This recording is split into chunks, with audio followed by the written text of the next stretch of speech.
लो दोस्तों, स्वागत है आप सभी का इस वीडियो में। This video is part of JIB on the go series, जिसके थ्रू ऐसे वीडियोस हम आपके सामने ला रहे हैं which comprise of the most important topics of all the 4 components of JIB and you can watch them on the go whenever you are getting time, like आपके break के time पे या फिर आप कहीं कम्यूट कर रहे हैं, ट्रैवल कर रहे हैं। You can just watch this 15-20 minutes video and get a grip on very wonderful, awesome, important topics as far as the JIB exam is concerned.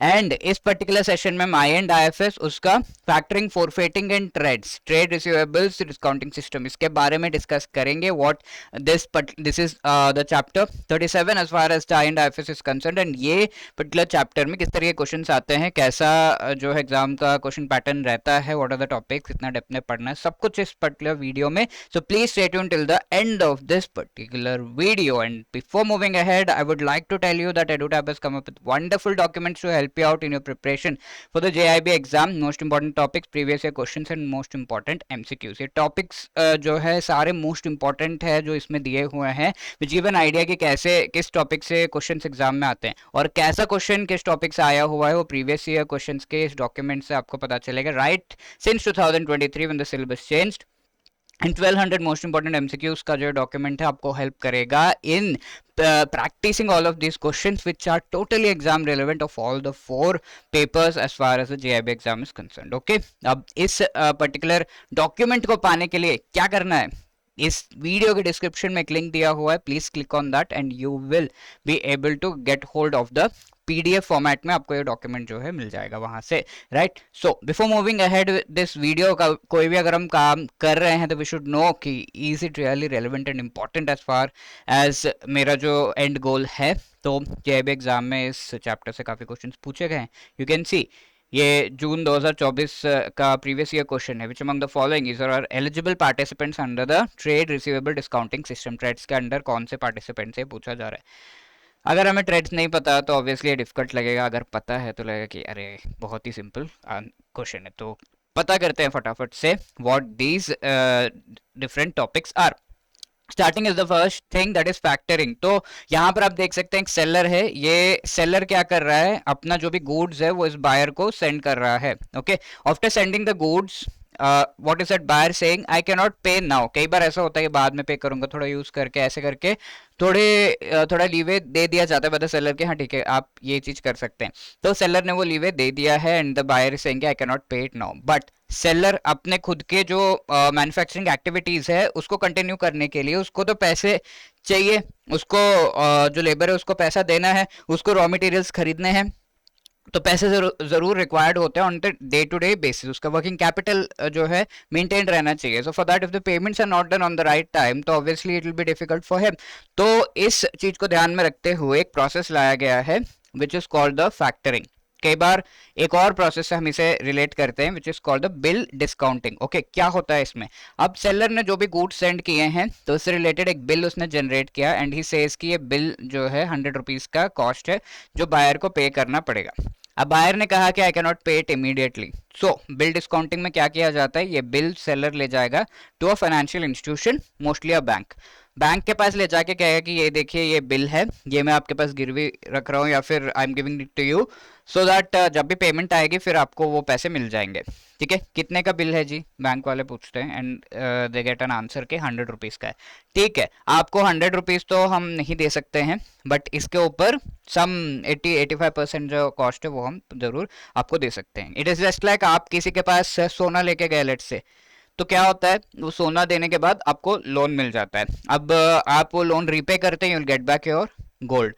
And कितना मिलता है, 100 रुपीज़ वर्थ सोना रहेगा तो आप LTV रेशियो के बारे में जानते होंगे, तो 90 रुपीज़ या 80 रुपीज़ का ही आपको जो है लोन मिलता है, लोन टू वैल्यू रेशियो है ना, पूरा अमाउंट का नहीं देगा. वैसे ही इस बिल के ऊपर 100 रुपीज़ का है तो 80 रुपीज़ या 90 रुपीज़ के आसपास आपको जो है डिस्काउंटिंग करके उतना पैसा आपको दे दिया जाता है कि ठीक है रखिए, when the payment will come on the bill आप हमें पे कर दीजिएगा, ऐसा बैंक करता है. तो दैट इज बिल डिस्काउंटिंग. ठीक है, अब इसी पर्टिकुलर चीज से अब एक बार जान लेते हैं कि इसके बेनिफिट्स क्या है. ये जो सेलर है उसको फिर पैसे मिल गए immediately, he can use it in the working capital.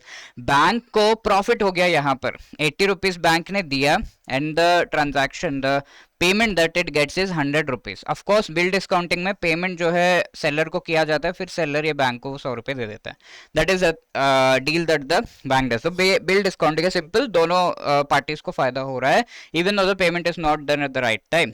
अभी बिल डिस्काउंटिंग। अब आगे अगर हम देखें फैक्टरिंग में होता क्या है, सेम प्रोसेस। यहाँ इसने गुड्स भेज दिए, बिल जनरेट किया 100 रुपीज का, इसने कहा आई can not pay it now, तो सेलर ने जो भी बिल है वो फिर बैंक को दिया कि भाई मुझे पैसे दे दो। तो बैंक इस बार क्या करता है, ऑलमोस्ट पूरे के पूरे 100 रुपीज दे देता है। अरे सर फिर बैंक को फायदा क्या होगा, तो सेलर इसके बदले थोड़ी फीस देता है। ठीक है, ऐसे नहीं है, ऐसे कान पकड़ने वाली बात हो गई, almost the same thing, but या यहाँ पर थोड़ा सा बिल डिस्काउंटिंग के कंपैरिजन में खर्चा कम होता है। Apart from that there are various other things, जो है बैंक है बहुत सारे एक्टिविटीज को मैनेज करता है for the seller. What are those, 4 activities जो है सेलर के लिए मैनेज किए जाते हैं। सबसे पहला प्री पेमेंट। ठीक है, तो इनिशियली जब ये 100 रुपीज का बिल आएगा तो 80 to 85 रुपीज इनिशियली पे कर दिए जाते हैं, बाकी पैसे बाद में, प्री पेमेंट हो गया। फिर उसके बाद सेल्स लेजर मैनेजमेंट, इसका जो सेलर है उसका सेल्स मैनेज करना, all of that is the activity that the bank does, bank take care करता है इस चीज का। ऑल्सो क्रेडिट रिलेटेड, यानी कि लोन्स वगैरह ले रहे हैं तो उससे रिलेटेड मैनेजमेंट भी बैंक कैरी आउट करता है। फोर्थ थिंग इज जब भी पेमेंट आ जाती है, अब पेमेंट क्या है, बिल डिस्काउंटिंग में तो सेलर को किया जाता था, बट इसमें पेमेंट डायरेक्टली बैंक रिसीव करता है, यानी कि जो डेट है वो टोटली बैंक को ट्रांसफर हो जाता है कि आप रिसीव कर लो। तो collection is also the work of the bank, and bank for that sake gets a special name. क्या इसका नेम होता है इस पर्टिकुलर ट्रांजैक्शन के पर्पसेस के लिए, इट इज कॉल्ड फैक्टर। ठीक है, तो फैक्टर दैट इज वाई पूरा प्रोसेस को फैक्टरिंग कहते हैं। तो फैक्टर क्या क्या करता है, ही प्रोवाइड्स फैक्टर सर्विसेज। ठीक है, what are this services, prepayment कर दिया, sales manage, credit related management and collection. Right, collection final जो पेमेंट होता है वो भी फिर बायर सीधा बैंक को पे करता है 100 रुपीज, एंड या bank will get back his its money, and थोड़ा कमीशन भी मिल गया तो एक्स्ट्रा प्रॉफिट बैंक ने अर्न कर लिया। Is that clear? So this is the thing. Now talking about this factoring meaning हमने समझ लिया, financing companies business against invoices raised on its buyers. Responsibility क्या है फैक्टर का, क्रेडिट कंट्रोल है, sales ledger management and administration, collection activities, also pre payment, sales ledger administration, credit protection and collection activities. ठीक है, 4 main basic activities जो है ये करता है along with the prepayment and collection. Section 20J factoring regulation act में factoring business का definition दिया हुआ है, receivables accept credit by bank against receivables, यानी कि यहाँ पर फाइनेंसिंग किया जाता है। राइट, फाइनेंसिंग किस के अगेंस्ट, ये बिल है, इसे रिसीवेबल भी कहा जाता है, बिल के अगेंस्ट फाइनेंसिंग किया जाता है। अगर ऑलरेडी ये बिल के अगेंस्ट बिल डिस्काउंटिंग बैंक ने डिस्काउंटिंग किया हुआ है, सेम बिल के अगेंस्ट फिर फैक्टरिंग में आप वो यूज नहीं कर सकते, या फिर वो एक्टिविटी जो है या प्रोड्यूस है, गुड्स है, वो एग्रीकल्चरल प्रोडक्ट्स है, तो उसमें फिर बैंक फैक्टरिंग का जो ये ऑप्शन है नहीं देता। इसके अलावा यहाँ पर जो ये ट्रांजैक्शन चल रहा है, चलो एक मैच्योर स्टेज पे चला गया, अब फिर बैंक कह रहा है कि नहीं मुझे लग रहा है मुझे लॉस हो रहा है, will come out of this transaction.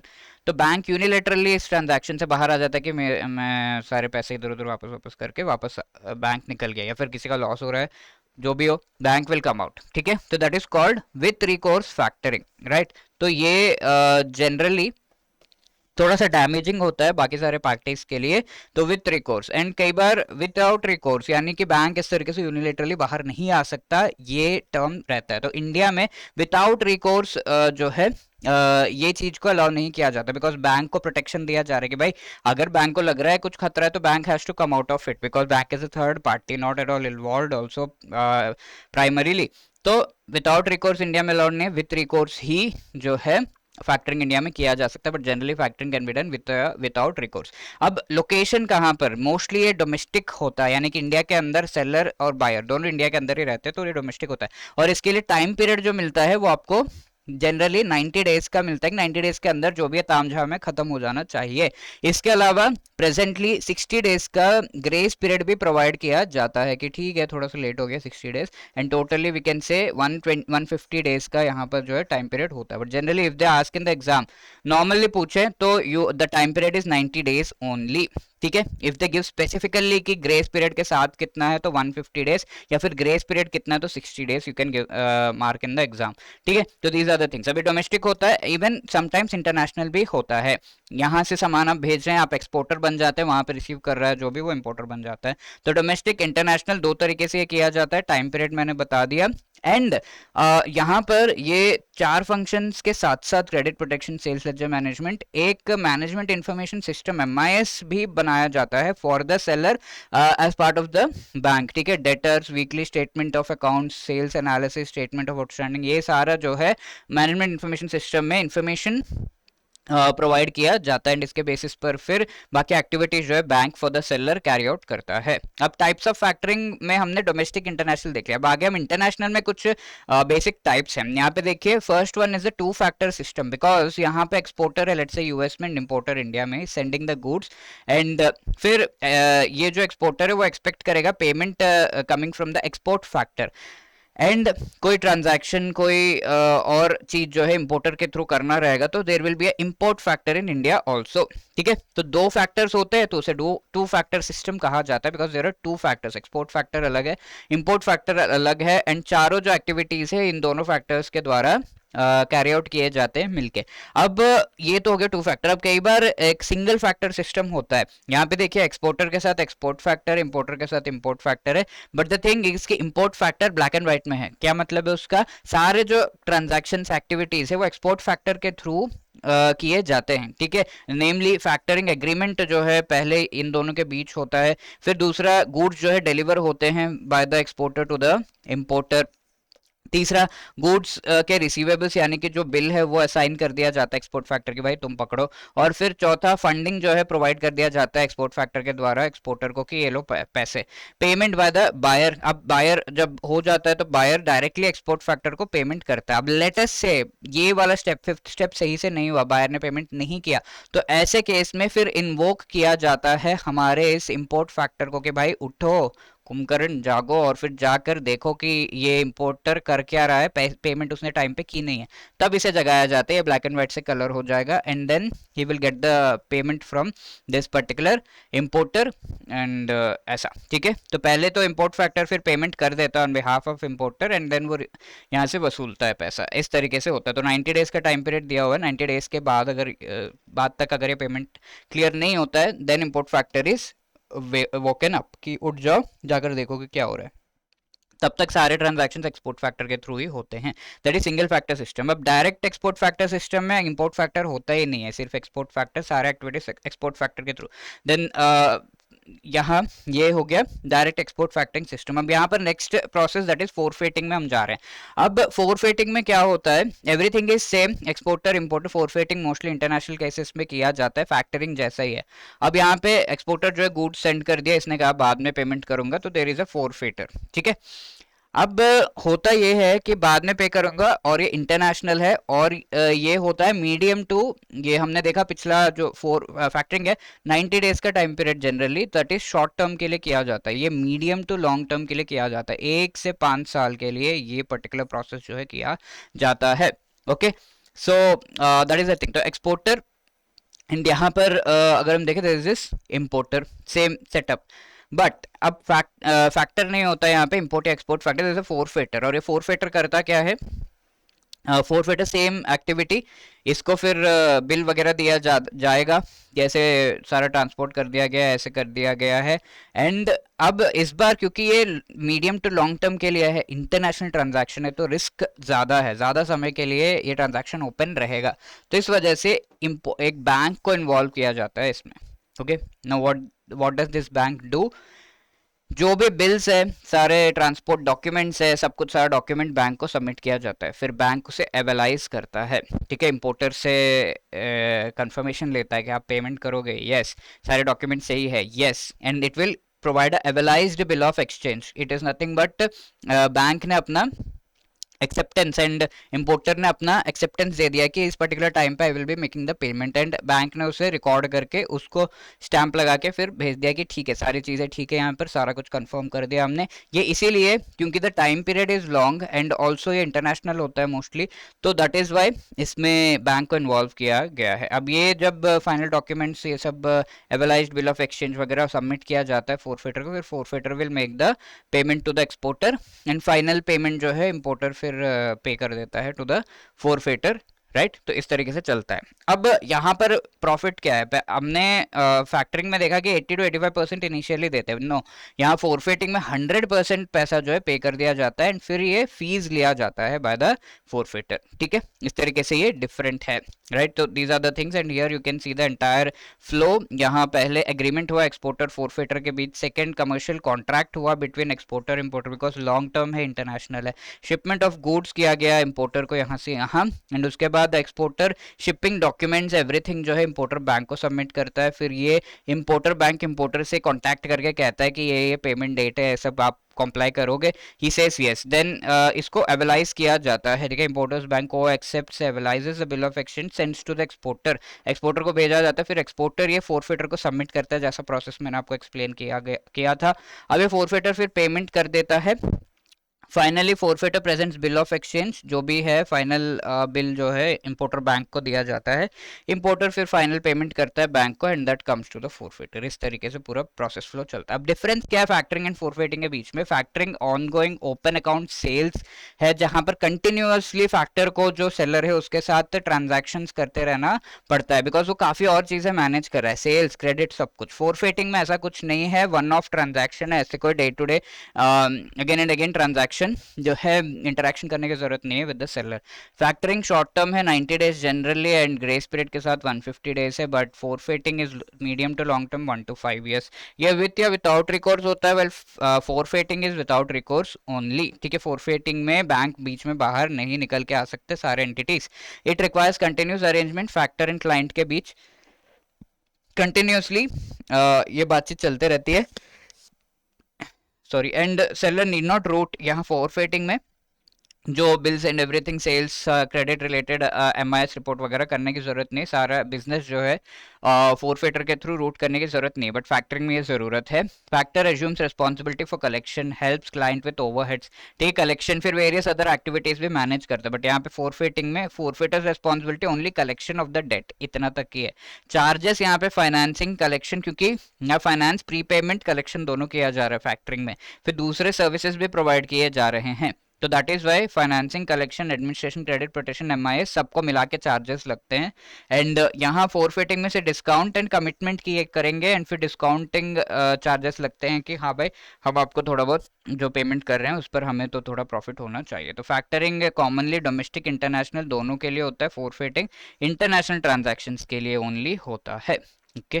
That was the thing. Now coming to the last topic, that is trade receivable discounting system. अब ये सेलर्स में से कई सारे सेलर्स MSMEs होते हैं, अगर MSMEs को के जो प्रोडक्ट्स हैं वो प्रोक्योर करने का मैंडेट दिया गया है to the government departments and home, to the private companies. कई सारे बिग प्राइवेट कंपनीज जो है वो MSMEs से प्रोडक्ट्स प्रोक्योर करते हैं। गवर्नमेंट डिपार्टमेंट्स को तो टारगेट्स दिया जाता है कि अगर आप 100 पेंसिल्स जो है बाय कर रहे हैं मार्केट में से, तो इसमें से एटलीस्ट 50 पेंसिल्स आपको MSME से ही बाय करना पड़ेगा, ऐसे टारगेट्स होते हैं।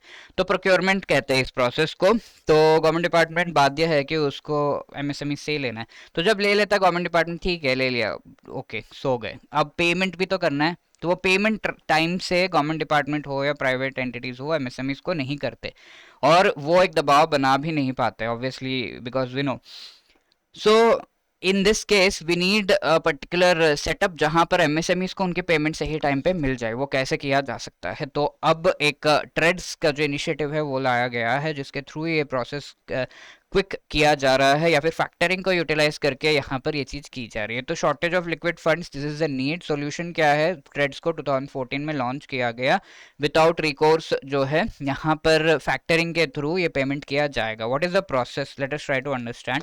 ये जो MSME है वो अपना जो भी बिल जनरेट किया है इसने with respect to what goods it has given to government department and companies वो बिल को ट्रेड्स के ऊपर अपलोड करता है। अब ये बिल 100 रुपीज़ का होगा तो इसको फिर डिफरेंट फैक्टरिंग यूनिट्स में डिवाइड किया जाता है, 50 रुपीज़ का, 30-20 रुपीज़ का, ऐसे।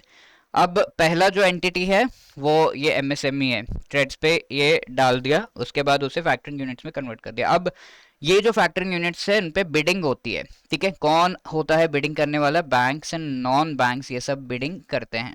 Okay, this is the second participant as far as the TReDS is concern.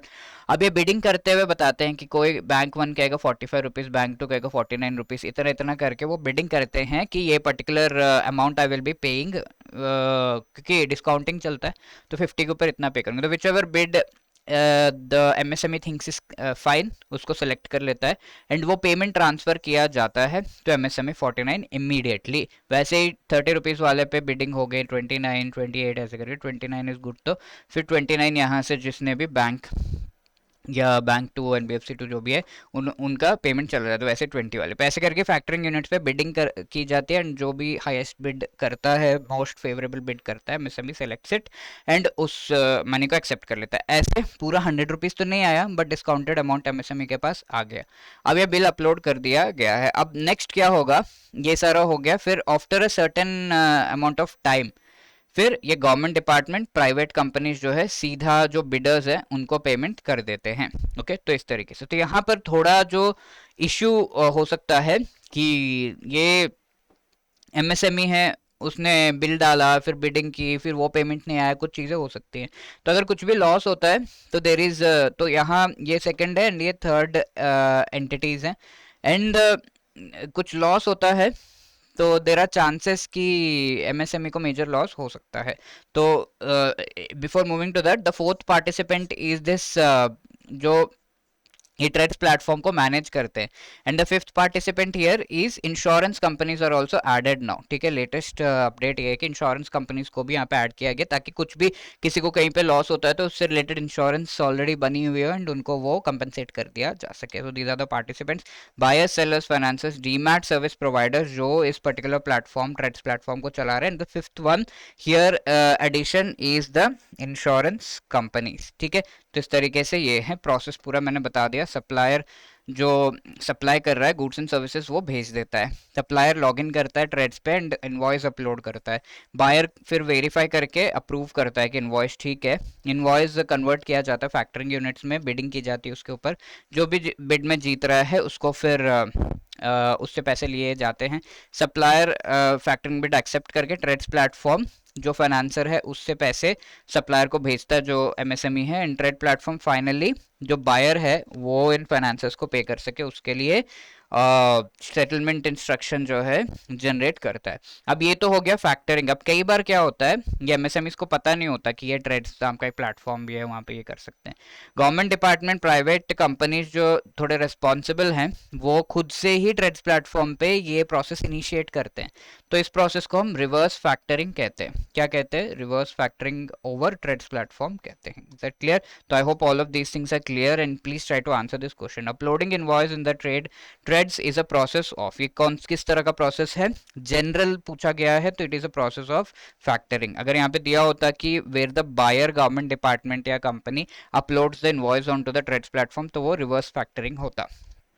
अब ये होमवर्क क्वेश्चन है आपके लिए जो हमने स्टार्टिंग में देखा था, which among the following is there are eligible participants as part of the trades platform. ठीक है, तो please let me know the answer in the comment section. And ये क्वेश्चन पिछले सेशन में हमने देखा था, which among the following countries not a member of Asian Clearing Union, formula B square I square M square NPS. ठीक है, B square is Bhutan, Bangladesh, India, Iran, Myanmar, Maldives, Nepal, Pakistan and Sri Lanka. These are the countries in the Asian Clearing Union. Afghanistan तो कहीं नहीं है, so C is the right answer. Okay, so these were the things we had to discuss, and along with this, I would like to tell all of you that EduTap has come up with wonderful courses as far as the particular JIB exam is concern, so आप edutap.in पे जाकर जैब courses में जाकर इन courses को avail कर सकते हैं। बहुत ही बढ़िया लाइव कोर्सेज अभी जो है लॉन्च किए गए हैं, live crash course batch 5, super crash course batch 1, जिसमें काफ़ी कम टाइम में ये सारा जो सिलेबस है वो कवर किया जाता है। Most important syllabus is covered as far as this particular live courses are concern. इन कोर्सेज में आपको chapter wise note, chapter wise MCQs, full length mock test and solve previous year questions, ये सब कुछ मिल जाएगा। Let's say you miss the live session, live class, तो आपको उसकी रिकॉर्डिंग भी मिल जाएगी एंड प्रॉपर वैलिडिटी, डिस्काउंट, सब कुछ यहाँ पे अवेलेबल है। ऑल्सो इफ यू लाइक कि मैं खुद से कर सकता हूँ, तो you can go for the test series, और इस टेस्ट सीरीज में आपको chapter wise MCQs, full length mock test, previous year question, सब कुछ मिल जा रहा है। एंड इफ़ यू वांट कि नहीं मुझे एक एक कंपोनेंट वाइज प्रिपरेशन करना है, तो कॉम्प्रिहेंसिवली आप मास्टर कोर्स में फुल सिलेबस से रिलेटेड शॉर्ट वीडियोस दिए हुए हैं, तो उनको कंपोनेंट वाइज प्रिपरेशन के लिए IIFS, PPB, FM, RBWM use कर सकते हो। इन सभी का सैम्पल देखना है आपको कि कैसा है डॉक्यूमेंट मैं ऐसे कैसे ले लूँ, तो you can just go for the 3 hour trial course, जिसमें आप सभी जो डिलीवरेबल्स हैं, ये सारे नोट्स हो गया, वीडियोज़ हो गए, क्विज हो गया, उन सबका सैम्पल देख सकते हैं। ठीक है, तो yes, you can definitely go for this. Wonderful discounts are there. The link to the website edutap.in is given in the description of this video, या फिर गूगल पे edutap.in पे जाकर जैप कोर्सेस में जाके आप अवेल कर सकते हैं। Wishing you all the best, and if you have any other query, call us on this number or drop a mail at hello@edutap.co.in. Thank you so much.